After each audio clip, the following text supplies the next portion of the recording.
John Wayne Gacy, badut dari neraka. Antara tahun 1972 hingga tahun 1978, puluhan remaja dan pria muda menghilang di wilayah Chicago, Amerika. Sebagian besar berasal dari rakyat kelas bawah. Banyak dari mereka yang terakhir terlihat bersama seorang pria dewasa yang menawarkan pekerjaan. Pada masa itu, laporan orang hilang seringkali tidak ditangani dengan serius, terutama jika korbannya adalah remaja laki-laki atau orang dari keluarga kelas pekerja. Beberapa keluarga melapor, namun kasus-kasus tersebut tidak segera dihubungkan satu sama lain. Pada suatu sore yang tampak biasa, seorang pria bertubuh besar mengenakan kostum badut sedang menghibur anak-anak di sebuah acara komunitas. Ia tertawa, melambai, dan membagikan balon.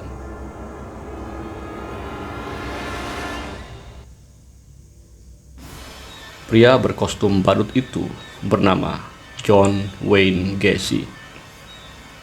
Pada pertengahan tahun 1970-an, Gacy menciptakan karakter Pogo the Clown dan Patch the Clown. Ia tampil sebagai badut di pesta ulang tahun, acara amal, dan rumah sakit anak. John Wayne Gacy lahir pada 17 Maret 1942 di Chicago, Illinois, Amerika. Masa kecilnya sangat gelap dan menyakitkan. Ia tumbuh dalam keluarga yang keras. Ayahnya kasar, dominan, dan sering merendahkan Gacy secara verbal maupun emosional.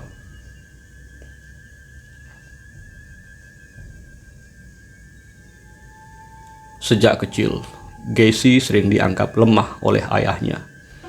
Ia kerap dibandingkan, dihina, dan tidak pernah mendapatkan validasi. Hubungan ini membentuk luka psikologis yang mendalam, rasa rendah diri, kemarahan terpendam, dan kebutuhan untuk mendapatkan pengakuan. Pada usia remaja, Gacy mengalami beberapa masalah kesehatan, termasuk cedera kepala yang menyebabkan Gacy sering pingsan. Namun, di luar itu semua, Gacy belajar satu hal penting, yaitu cara mengenakan topeng. Ia belajar menyembunyikan siapa dirinya sebenarnya.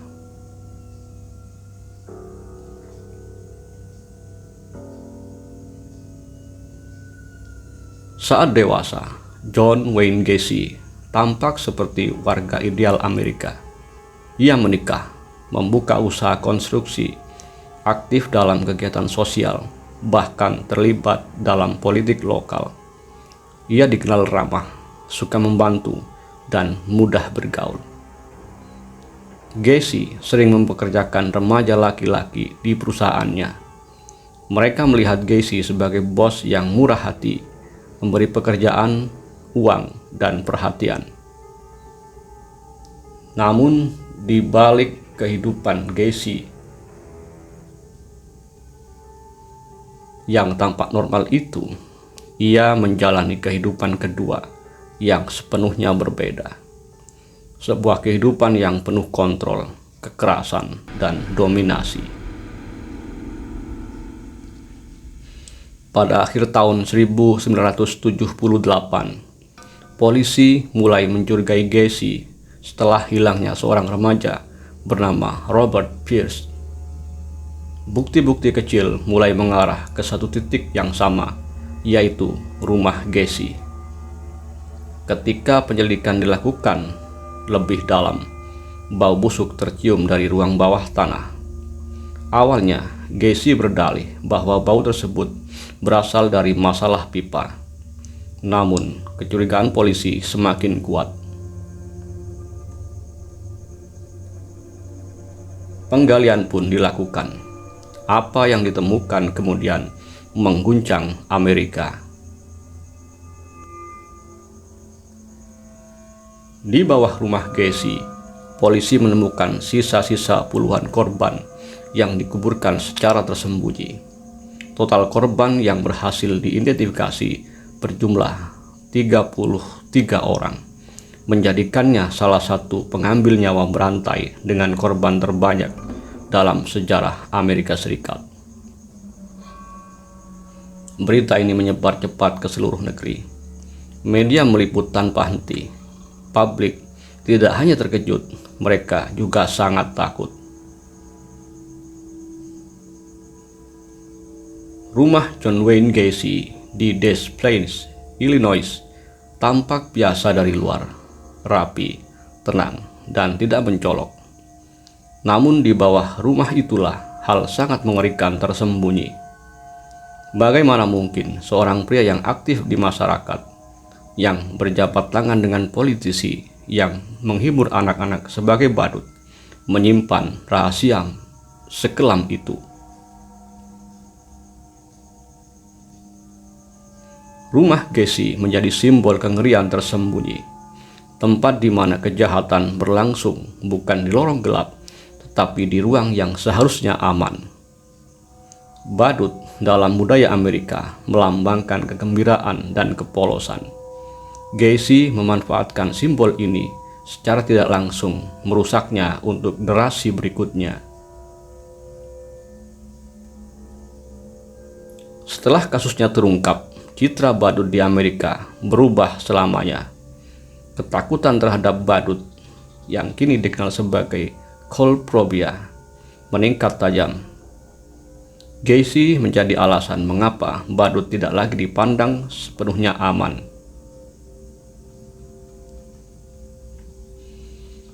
Ironisnya, Gacy sendiri pernah mengatakan bahwa ia merasa memiliki kekuatan saat mengenakan kostum badut, sebuah pengakuan yang menambah lapisan gelap pada kepribadiannya. Dalam persidangan, Gacy berusaha membela diri dengan mengaku mengalami gangguan mental. Namun, bukti yang ada terlalu kuat. Kesaksian, barang bukti, dan pengakuannya sendiri mengungkap pola kejahatan yang sistematis. Pada tahun 1980, John Wayne Gacy dinyatakan bersalah atas 33 penghabisan nyawa dan dijatuhi hukuman serupa.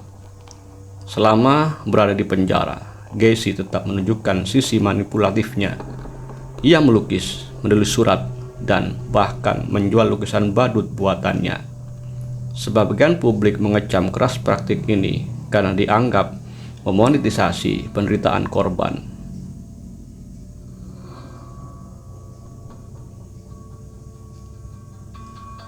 Pada 10 Mei tahun 1994, John Wayne Gacy dieksekusi melalui suntikan racun. Namun kepergiannya tidak mengakhiri ketakutan yang ia tinggalkan. Kasus John Wayne Gacy mengubah banyak hal di Amerika. Misalnya, cara polisi menangani laporan orang hilang, cara masyarakat memandang figur publik yang terlalu sempurna, ketakutan terhadap badut, dan simbol kepolosan yang dirusak.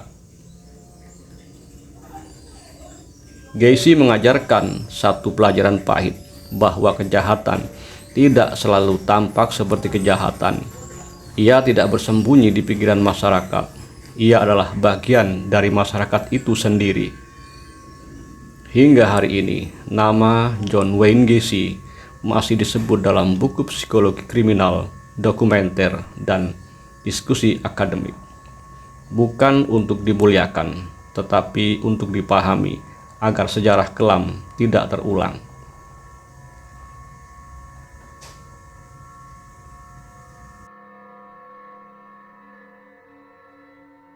Ia adalah mengingat bahwa topeng sosial bisa menyembunyikan neraka terdalam.